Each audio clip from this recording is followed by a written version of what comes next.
Assalamualaikum warahmatullahi wabarakatuh. Bunda-bunda, calon bunda, pejuang garis 2, termasuk aku. Kalian gak sendirian. Aku salah satunya pejuang garis 2 yang sedang berjuang. Kita tetap saling support ya, dan mendoakan satu sama lain supaya disegerakan memiliki keturunan. Amin ya Allah.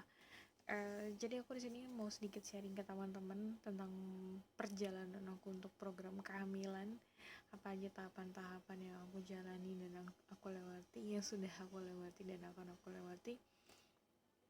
Jadi di sini memang tujuan utama aku untuk program kehamilan inseminasi. Inseminasi apa sih? Jadi inseminasi itu untuk mempercepat atau mempersingkat proses pembuahan dengan alat bantuan seperti itu teman-teman. Jadi memperpendek proses pembuahan itu. Jadi kemungkinan presentasi untuk keberhasilan itu lebih besar gitu teman-teman. Jadi ada beberapa tahapan untuk program inseminasi tersebut. Jadi di cek pertama itu di mens hari kedua. Mens hari kedua itu untuk mengecek kondisi sel telur seperti apa. Di cek kedua itu di mens hari ke-10. Mens hari ke-10 itu tujuannya untuk mengecek perkembangan sel telurnya sudah seberapa besar gitu. Lalu di cek berikutnya program sudah masuk ke tahapan inseminasi.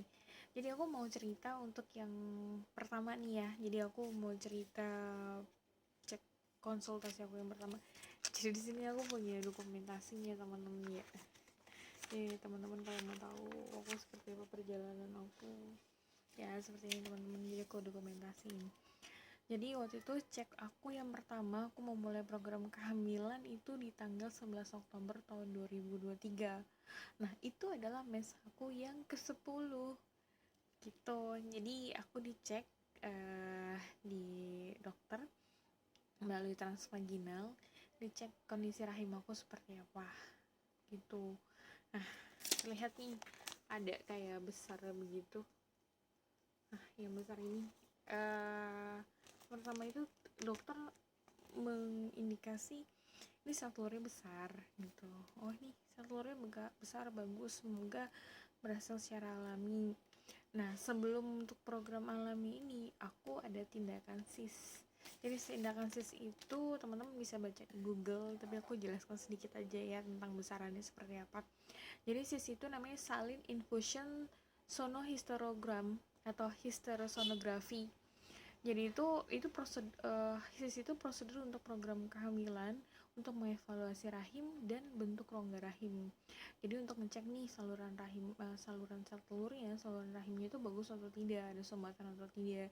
Jadi bisa sekalian dibuka kalau misalkan memang tersumbat seperti itu. Itu sih dilakukan dengan memasukkan cairan salin steril, lalu dilakukan pemeriksaan secara USG. Jadi tuh sebelum aku tindakan sis itu aku dikasih obat pereda nyeri, mohon maaf ini dimasukin ke anus, lalu selang 1 jam kemudian aku tindakan sis itu. Jadi aku dimasukkan cairan ke rongga rahim itu.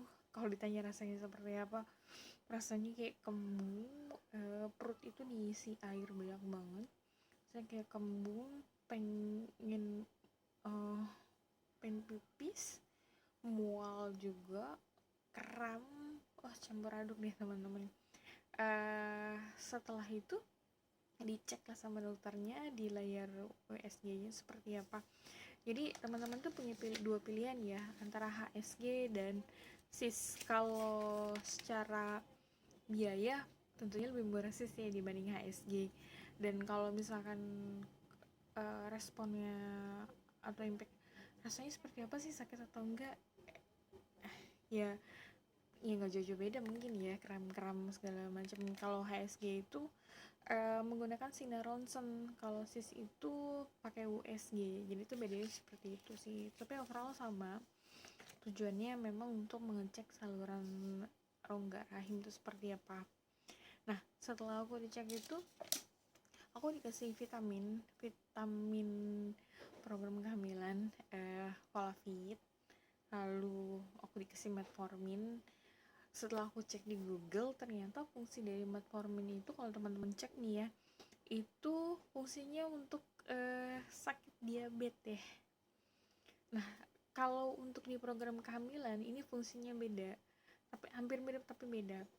Kalau di program kehamilan itu metformin digunakan untuk menekan kadar insulin.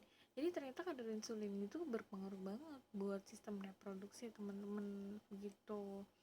Nah, jadi aku diresepkan minum metformin. Nah, saat ini masih diresepkan 1 kali 1 karena mau melihat efeknya juga di aku tuh seperti apa gitu teman-teman. Dan teman-teman tahu setelah aku minum metformin itu rasanya seperti apa? Itu kenyang teman-teman. Jadi aku minum obat itu pagi, itu rasanya kenyang aja gitu. Jadi aku malas makan, aku udah malas makan, aku cukup makan buah dan air aja, itu udah kenyang. Ternyata memang efek dari metformin adalah kenyang, begitu mengenyangkan. Jadi itu teman-teman, sedikit cerita dari aku, semoga sedikit menginspirasi. Nanti kita ketemu di part berikutnya. Kita mau cerita lebih banyak lagi tentang dunia program kehamilan seperti apa, kita sharing lagi, kita lebih deket lagi, lebih intens lagi, lebih intens lagi, kita bercerita. Jangan lupa ya teman-teman, like dan subscribe supaya komunikasi kita tetap terjalin, kita bisa tetap saling support dan mendoakan. Sampai ketemu bunda di pertemuan berikutnya. Assalamualaikum warahmatullahi wabarakatuh.